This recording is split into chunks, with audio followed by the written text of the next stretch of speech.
Kabar kehamilan Erika Carlina di luar nikah terus menjadi sorotan publik. Di tengah situasi ini, DJ Bravi secara mengejutkan menyatakan kesiapannya untuk menjadi ayah bagi anak yang dikandung Erika. Sebelumnya, DJ Bravi memang sudah menunjukkan dukungan penuhnya dengan berjanji untuk selalu melindungi Erika dari berbagai serangan dan komentar negatif. Ia menegaskan bahwa dirinya siap berada di depan untuk melawan setiap serangan dan di belakang untuk memberi dukungan penuh.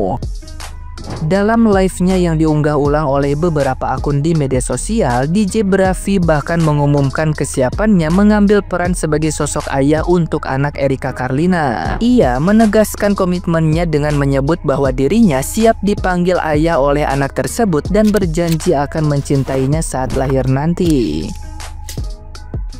Erika Carlina sendiri telah menyiapkan nama untuk bayinya yang diperkirakan lahir pada 8 Agustus 2025. Kepada Deddy Corbuzier, Erika mengungkap bahwa ia memilih nama Andrew Neil untuk putranya. Menurut Erika, nama Neil dipilih karena identik dengan sosok-sosok sukses dan pintar. Sedangkan nama Andrew diambil karena dirinya mengenal banyak orang bernama Andrew yang memiliki sifat baik.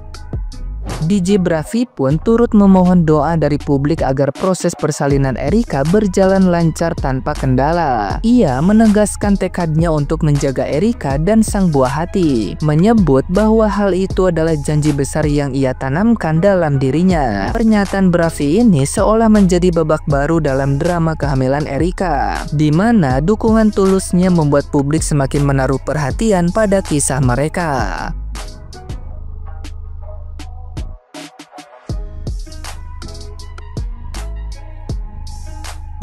Nah, gimana nih menurut netizen yang terhormat? Silahkan berkomentar ya. Tipikal Sagittarius. Sagittarius mah gak bakalan nyenggol-nyenggol orang, ngurus-ngurusin hidup orang, gak bakal. Hidup lo, hidup gue. Gak akan kita tuh ikut-ikut. Walaupun kita denger ya selentingan misalnya dari tentang si A, dari teman-teman kita sendiri bahkan, gak bakalan kita tuh nyenggol-nyenggol dia. Kecuali lu udah berulah depan mata gua, atau lu berulah apa namanya sama orang yang gue sayang apalagi ya. Lu mau berperang, oke, gue ladenin. Tapi kalau kita udah mulai, gak akan bisa stop dan gak akan bisa orang nyuruh kita berhenti, kecuali tuh orang udah kicep sendiri. Tas dulu Bravi, kita sama-sama Sagi. And you know what? Itu cuman opini dari mungkin circle-nya dia itu yang bisa ngomong kayak gitu. Karena orang yang waras, orang yang bodoh aja bisa ngerti posisi Mbak R sekarang. Cuman orang bodoh, orang stupid, that fucking stupid itu yang bisa ambil kesimpulan kayak gitu. Kalau dia memang udah nonton podcastnya Mbak R dari awal sampai set, dia pasti ngerti apa tujuannya Mbak R. Kalau Mbak R mau pansos, dari dulu dia udah pansos. Dia nggak perlu pansos lagi, dia udah punya segalanya. Terus buat apa dia pansos, anjing? Si laki itu aja yang pansos terus untuk memperbaiki namanya dia. Tai, laki-laki. It's okay Mbak R, everything will be right. Don't worry, Brav with you and everybody will be with you, cause you're the right way right now. Mbak R ngaku hamil udah hampir 9 bulan, tapi gue nggak mau fokus ke sana. Gue mau fokus ke Coffee Chongnya, Bravi-nya ini. Hati lo gede banget kok, sumpah mau nerima ibaratnya cewek yang jelas-jelas hamil bukan sama lu. Oke lah, kalau adiknya lahir, oke lah, gue ngerti ya. Sekarang ini masih dikandung gitu, berarti pacar lu gitu-gituan dan ada hasilnya. Itu kalau cowoknya nggak gede banget hatinya, nggak bisa loh cowok. Gue pun nggak bisa nerima. Gue ngaku gue nggak bisa. Gue makanya respect banget sama Ko Bravi. Lu gede banget kok hati lu. Semoga lu sama Mbak R langgeng terus, bahagia terus. Semoga anaknya besok ketika udah lahir sehat, mantep. Mau semangat terus lah. Gue nggak bisa kayak gitu. DJ Bravi Vicong, beri tepuk pramuka. Bravi of the year. Om Bravi lu GG. Gue nggak mau ngomongin Erikanya, gue nggak mau ngomongin DJ Panda. Bravi GG. Mana yang kemarin ngomongin katanya bagusan DJ Panda? Maju sama gue lo, makan tuh gorengan makan tuh ganteng. Lihat Om DJ Bravi gue GG.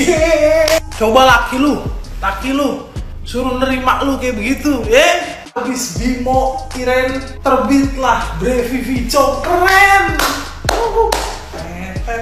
Mbak R diajak ketemu tuh sama emaknya, udah tahu dia kondisinya dia nggak berisik. Wah, Dedek Assalamualaikum. Makan tuh mama-mama Facebook. Bravo Brevi, hashtag Brevi Bravo. Brevi Bravo, Bravo Brevi. Urusan DI apa O duluan penting DJ Picon. GG. Dunia netizen lagi ramai mengenai Erika Carl karena dia setelah podcast dengan Om Deddy Corbuzier dengan pengakuannya hamil gitu ya. Sebenarnya dengan kasus ini emang hamil di luar nikah itu tidak dibenarkan, tapi bukan berarti mulut-mulut netizen, tangan-tangan netizen ini kalian diperbolehkan menghujat terlalu dalam sampai personal banget. Jangan sampai kita buat mentalnya Erika Carl itu makin jatuh gitu ya. Dia punya kesalahan, dia melakukan sesuatu yang fatal, tapi dia juga cukup dewasa, cukup mature enough untuk mengatasi dan bertanggung jawab dengan masalahnya. Atau dia juga tidak merugikan negara, tidak merugikan keluarga kalian, tidak merugikan personal kalian. So, apa yang dilakukan adalah secara tidak langsung mengedukasi wanita-wanita lain agar tidak gampang tergiur dengan rayuan hanya one night stand gitu ya. Jadi please stop menghujat Erika Carl terlalu jauh, karena kasihan dia dengan beban ini aja udah berat banget, apalagi dengan ketikan kalian, oke?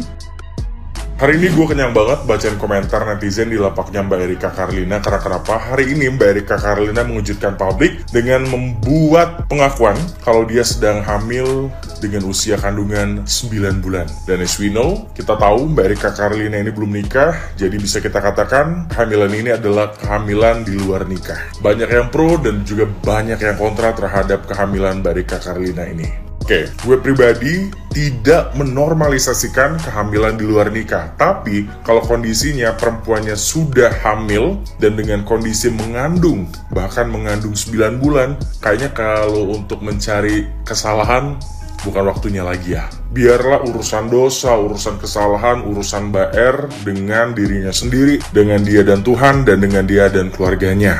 Dan infonya, laki-laki yang melakukan hubungan itu sehingga terjadi kehamilan ini tidak mau bertanggung jawab terhadap kehamilan Erika Carlina. Apakah itu pantas disebut laki-laki?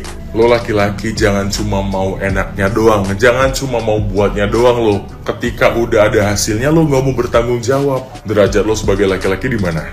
Nggak ada. Jadi kalau lo mau disebut laki-laki, lo harus bertanggung jawab dengan apa yang lo perbuat. Lo pikir mudah jadi perempuan hamil, mengandung 9 bulan, ada jabang bayi di dalam perutnya, dan gue juga yakin Mbak Erika Carlina ini stres mikirin kehamilannya. Dan hebat untuk Mbak Erika Carlina mempertahankan janin yang ada di dalam perutnya, janin yang ada di dalam tubuhnya, dan semoga siapapun perempuan-perempuan di Indonesia ini untuk bisa menjaga apa yang bisa dia jaga. Semoga kejadian yang dialami Mbak Erika Carlina ini bisa menjadi refleksi buat perempuan-perempuan di Indonesia untuk sekali lagi bisa menjaga apa yang bisa kalian jaga sebelum kalian menikah.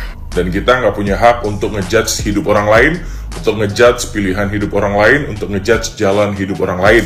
Dan jaga apa yang bisa kalian jaga dari diri kalian. Dan buat laki-laki yang mau buatnya doang tapi nggak mau bertanggung jawab, lo bukan laki-laki bro. Thank you.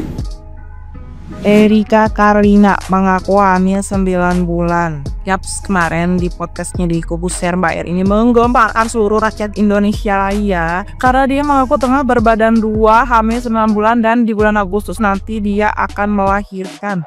Jadi sih dengernya Indonesia Raya tercinta kita ini sedang tidak baik-baik saja karena para artisnya banyak sekali yang tengah hamil di luar pernikahannya mereka. Tapi ya di kasus ini Mbak R ini berbeda kasusnya dengan yang kemarin aku bahas itu, yang Lina Mukherjee itu kan kalau dia itu sangat bangga sekali dengan aibnya, dengan beritahukan segala keaibahnya itu ke seluruh Indonesia biar tahu. Berbeda dengan KR ini, Mbak R ini dia menutupi semua kehamilannya selama 9 bulan loh. Dan dia di usia kandungan yang 9 bulan ini berani speak up itu karena apa? Karena dia mendapat ancaman dari ayah biologis dari bayi yang dia kandungnya. Dia terpaksa mengungkapkan semua itu karena dia takut dengan keselamatan dia dengan bayinya kenapa-kenapa gitu. Sedih juga sih.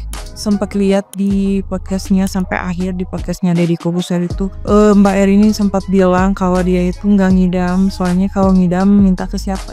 Sebagai perempuan yang merasakan pernah hamil, 9 bulan hamil itu bukan hal yang mudah, apalagi ini tanpa seorang suami. Bukan membenarkan apa yang terjadi di Mbak R ini ya, cuman dia juga tahu dia salah dan dia tidak membuka aib. Itu sih yang aku bikin respect sama dia. Dan kalian tahu siapa laki-laki itu? Sebenarnya sih belum jelas, belum pasti juga, tapi sudah di-spill tipis-tipis sama sahabat-sahabatnya Mbak R. Kakak Fuji, Kak Rachel, itu udah ada di postingan ulangnya. Sebenarnya aku tuh greget banget sama si cowoknya itu, padahal ya si Mbak R ini nggak minta 1% pun pertanggungjawaban dari si laki itu. Kalau bisa ya seenggaknya diem gitu, malah ngancam-ngancam segala tanggung jawab enggak, malah ngancam-ngancam. Dasar cowok tuh macam apa kayak gitu. Jadi emosi aku teh, tapi dibalik semua itu ya aku salut sih sama sahabat-sahabatnya Mbak R. Fuji, Kak Rachel, Om Brevi sama yang lain-lain tuh pada solid loh. Mereka mendukung, mensupport keadaannya Mbak R ini sekarang biar tetap kuat. Ya semoga semua permasalahan Mbak R ini cepat selesai. Yang ancaman-ancaman itu segera ditindaklanjuti biar Mbak R-nya bisa melahirkan dengan selamat, bayinya juga selamat. Tidak membenarkan apa yang terjadi, yang kesalahan Mbak R ini, cuman Mbak R ini baik ya, tidak mengumbar-ngumbar apa yang telah dia mengumbar kesalahan yang telah dia lakukan. Itu sih yang bikin aku respect.